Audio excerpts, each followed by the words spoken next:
Well, hello there. So I have been reading um, Thomas Troward's The Edinburgh Lectures.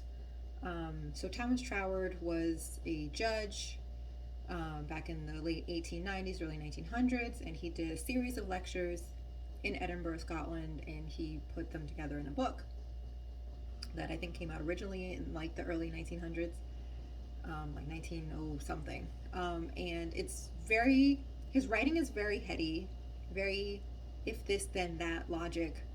But I really like it, and I've been reading it, and I want to probably do a longer series on this just because it's so heady and so much to take in. But there was one part that I wanted to just get out because it really just hit me. And I'm going to read it. I'll probably also put it in the description because it's very heady. But he says, now this higher recognition of self as an individualization of pure spirit must of necessity control all modes of spirit which have not yet reached the same level of self recognition. These lower modes of spirit are in bondage to the law of their own being because they do not know the law. And therefore, the individual who has attained to this knowledge can control them through the law. So, really, really quickly, he makes a distinction between having a higher intelligence. So, like, the supreme intelligence would be God, the universe, source, whatever. And there are varying intelligences in the created world, so in humans and plants and animals. And in this, he's talking about how a big component of this intelligence is recognizing the self, like being able to understand and see the self. And in this, he's saying that, or he seems to be saying that people who understand this can control people who don't.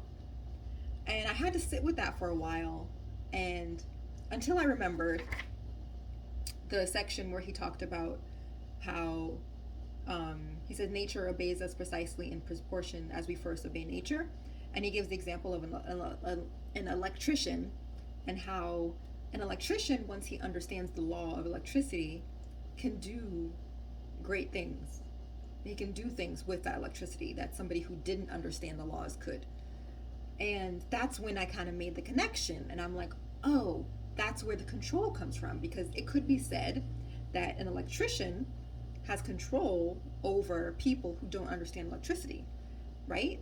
We might not use that word control, but think about a case where somebody's electricity is acting up, it's not working, and they don't know what to do.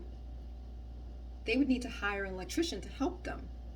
And even though they're hiring them, in a way, it's like the electrician is controlling their access to the electricity, the law. And then it further hit me that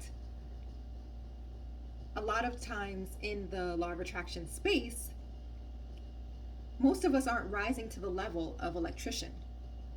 We're just content with knowing how to turn on a light switch or how to plug something into an outlet and not understanding how it works. We're content, and I would liken that to, like doing affirmations or doing visualizing or scripting or whatever. Like, you do the things because that's what people tell you to do, and that's what people tell you to work, but you don't understand why it works. You don't understand the law. And in that, you'll always be in a position to not use it to the best and the most fullest advantage that you could. So I'm gonna think about this some more, but this is really making sense to me, and I want to rise to the level of an electrician in terms of my use of the spiritual law, because the more you understand why it works and how it works, the more powerful you can be in this world of matter. And that's what I want. I want to know why I'm doing something. I don't just want to turn the light on, turn the light switch on. So that's just what I want to say for right now. Just had to get that out there. But I will definitely explore Thomas Troward more on this channel because not a lot of people know about him, and he packs a big punch in a little bit of space. So thank you for watching, and until next time.